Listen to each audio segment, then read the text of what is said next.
2023 sera l'échantillon des élections présidentielles en 2015.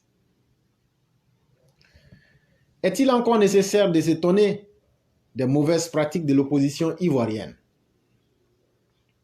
Nous sommes effectivement en juin 2022 et ce sera peu dire que ces personnes foncièrement médiocres et maléfiques vont bientôt s'illustrer dans ce qu'elles savent faire le mieux, c'est-à-dire l'apologie de la violence et surtout les manipulations des populations au travers de divisions à caractère tribal, religieuse ou de quelque manière que ce soit. Nos opposants ne comptent point changer de tactique, puisqu'ils s'en sortent toujours à bon compte, sans jamais être inquiétés par la justice. De toute façon, ni leurs enfants, épouses et proches parents ne figureront dans les décomptes macabres. Pour eux, toutes les personnes qui mourront vont servir de sacrifice expiatoire afin que eux, nos politiciens de merde, assouvissent leurs pulsions, à la fois égoïstes et sanguinaires. Très bientôt, ces kidams de mauvais aloi crieront à la manipulation. Puis s'en suivront les mobilisations à caractère quasi insurrectionnel.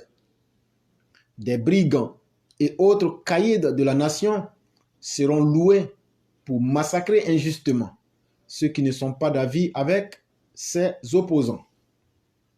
Pneus brûlés, ça et là, rues barricadées.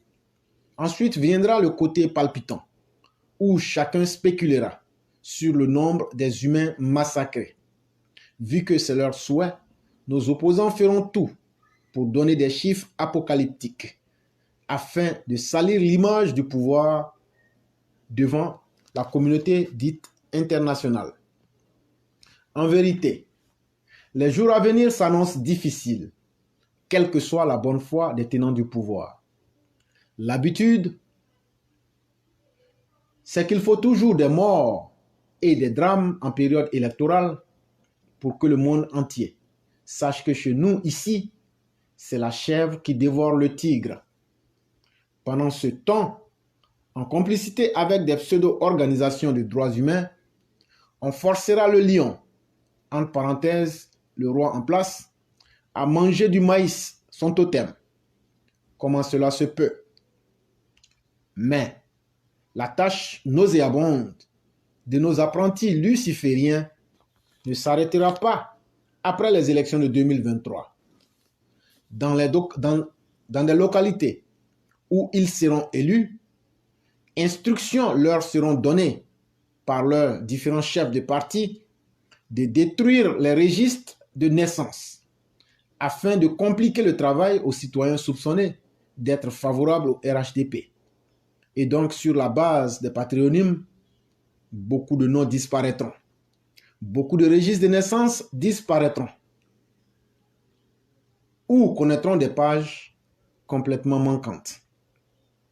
Quelque temps après, cette même opposition viendra exiger un audit du fichier électoral en 2024 avec une commission dite indépendante et internationale, comme si notre pays était sous une quelconque tutelle par incapacité.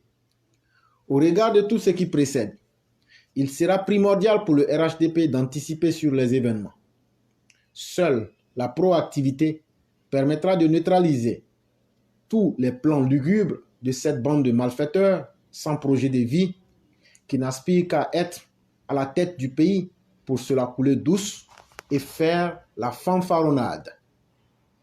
C'est en ce sens que la nouvelle nomenclature du RHDP mise en place doit tenir compte des réalités du terrain, tout en prenant soin de minimiser au maximum les frictions et incompréhensions internes dans nos contrées. Ensuite, il faut cibler les personnes ressources qui ont des rapports sains et cordiaux avec nos bases militantes. Et enfin, être à même de matérialiser ces potentiels militants et militantes en des électeurs, c'est-à-dire des voix concrètes durant les échéances électorales à venir. En attendant 2023 et octobre 2025, n'oublions pas que le vrai objectif de nos opposants toxiques reste et demeurera la prise du pouvoir par moyen de coup d'État, puisque c'est la mode en ce moment même dans la zone ouest africaine. Pour atteindre ce dessein honteux, nos opposants ivoiriens comptent résolument sur un certain Tieni Banani qui a encore démontré le 19 juin 2022 qu'il ne se détachera jamais de la violence armée, puisque c'est l'unique panacée, selon lui, même encore en cette année 2022 et dans les années à venir, si Dieu nous donne et nous accorde la grâce de vivre assez longtemps. Source éclaireur pro vérité.